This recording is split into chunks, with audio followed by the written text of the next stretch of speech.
Татлы баллы сәксәгенән, Шифалы кымызынан авыз авыз итегез, хөрмәтле кунактар. На минувшей неделе в районе состоялось открытие обновленного цеха общества с ограниченной ответственностью «Дикий мед» и башкирской бортевой пасеки. На мероприятии приняли участие почетные гости. Помню, 2 года назад мы в этом месте были Ради Фаритовичем, Ильшат Идусовичем и с другими осматривали данный цех. Это в 2019 году, в мае месяце было. И за этот период, вот Ильшат Идус сказал, мы же не туда попали. Вот предприимчивый у нас Руслан Ракитович Гумеров, большое спасибо. Совместные усилия. Это главное его предприимчивость и движение вперед, и поддержка государства, и муниципалитета нашего района.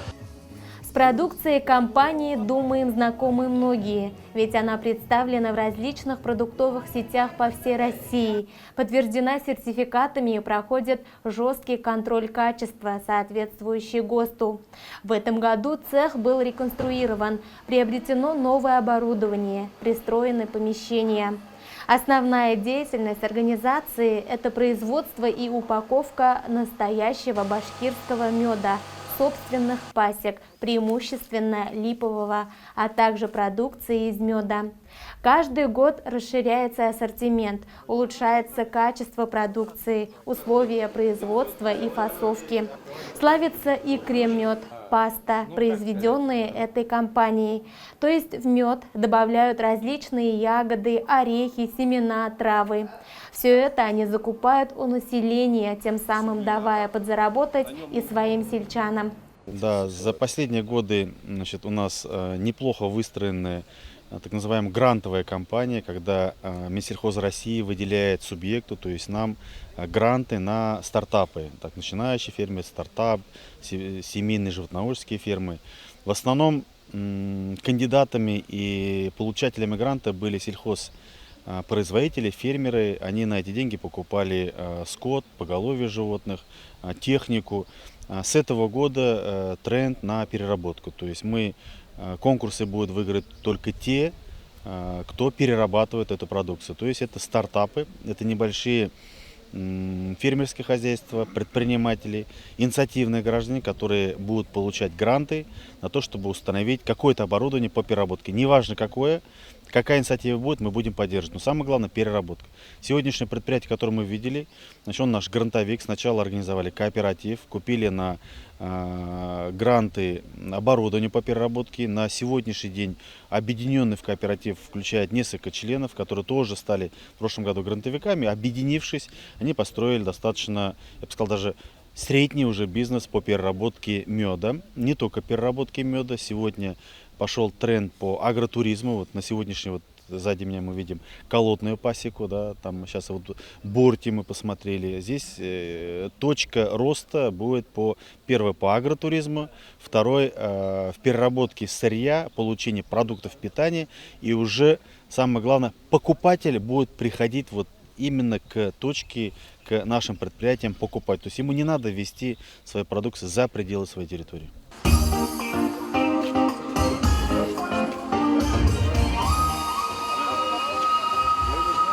Уважаемые гости, приглашаем вас пройти по цеху на небольшую экскурсию. В этот день гостям показали и рассказали, как работает новое оборудование, дегустировали продукцию цеха. Здесь же расположен и магазин, где каждый желающий сможет приобрести натуральный продукт. Стены магазина украсили работами детей. Этим начал заниматься с 2003 года. Все началось с того, что я первое время только фасовал мед. То есть купил оборудование и фасовал мед. Ко мне приезжал мой друг, вернее, мы познакомились в процессе работы.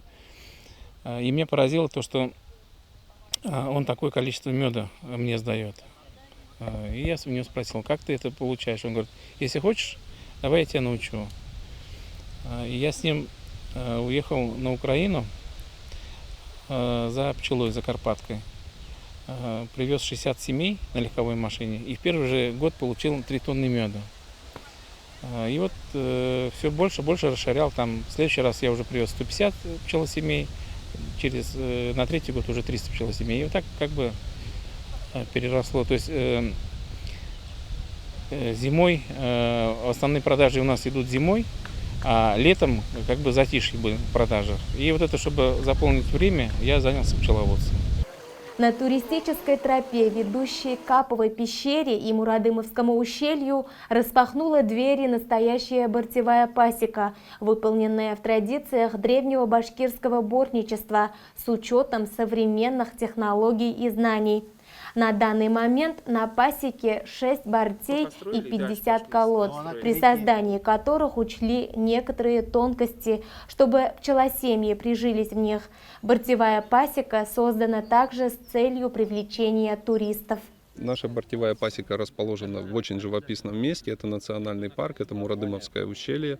Соответственно, хотим мы здесь добывать не только мед, но еще и показывать, да, приобщать, так сказать, и популяризировать башкирский древний промысел, бортничество.